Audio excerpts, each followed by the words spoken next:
Hello everyone. Ituturo ko lang sa inyo kung paano mag-online registration sa ano ba 'yun? Voters, 'di ba? Sa COMELEC or pagboto natin. Dapat picturean nyo o di kaya dalawang phone gagamitin nyo. Ganito ha. Pinicturean ko yung yung QR code sa OWA yun. O di kaya sa COMELEC, i-download yung COMELEC or makikita nyo. Tapos, i-ano nyo lang, ito, QR code. Once na ano nyo na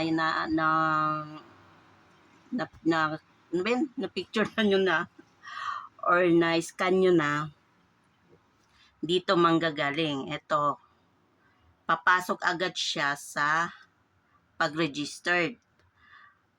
Ngayon, ito, once na-scan nyo na, may ano yun, pangalan, apelyido, lahat yung information nyo, tsaka yung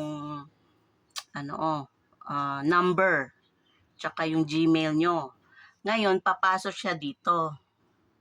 Ito, huwag kang mabura. Ito siya, Ito ang notification sa inyo. Yan, si HKPCG. Yan. Pagkatapos nun, open nyo yan. Ngayon, i-click nyo. Andyan na yung ano ko, yung pangalan ko, di ba? Tapos nun, may link yan dyan. Etong naka-blue. Press nyo yan. Pagkatapos nyo i-press, ngayon, sinasabi dito, eto na ang kasunod, confirmation. Yan na. Pagkatapos nun, i-click nyo uli itong naka-blue maliit. Kita ba? Yan. I-click nyo. Pagkatapos i-click nyo, i-register nyo na lahat. Passport, ilagay nyo passport nyo, tsaka yung face na dapat i-sentro nyo yung kulay green. Pag once na kulay green yun, okay na yun siya, naka-register na. Tapos nun, darating na sa inyo ang OTP. Yan na, mga OTP na yan. Pagkatapos nun, buksan nyo ang OTP, i-enter nyo dun sa nilagay na yung OTP number. Pagkatapos nun, may ipipindot kayo dun, andun na na kayo, boboto na kayo. Tulad nito, binidyohan ko kahapon.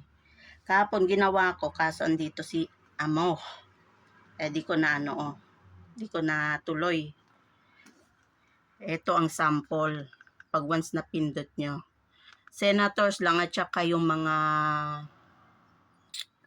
taong list. Yun. Kuha din. Pagkatapos nun yan na, finish na. Tapos i-enter ko dito kung paano confirm kasi na-screenshot ko kung paano para may ebidensya tayo na naka-register tayo at saka boto. At saka naka-cast na yung ko at any time na to prove na nakaboto tayo. Yun lamang po. Maraming salamat. Sana ma-guide niya yung instruction ko. Ang gulo-gulo. Maraming salamat.